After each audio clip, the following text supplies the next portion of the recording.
Mga katobo, punta ko na nga yung palay ko.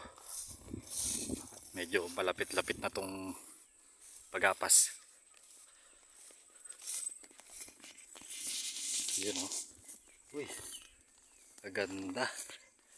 Ito nga palang variety na to mga katobo ay RC160. Bali ano niya ngayon, 98 days. Hindi ako nagkakamali. Ayan o. Awa ang Panginoon, nakakabawi ako ngayon.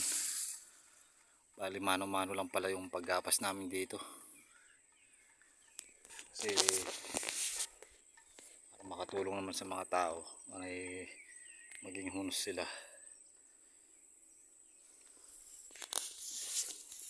Yan ang resulta mga katobo pagka timing yung application ng fertilizer. Siyempre yung mga insecticide kailangan timing, pabaunan mo na pag nagbubuntis na para yung mga borer, steam borer hindi na makapasok sa loob. Yan, update ko na lang kayo pagka nagpagapas ako.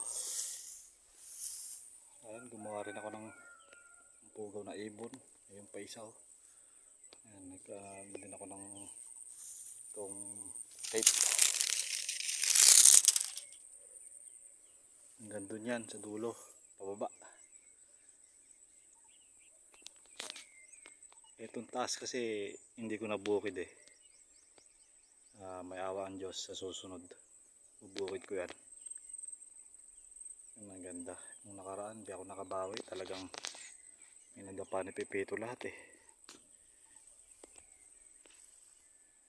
So far, ayos naman. Goods naman.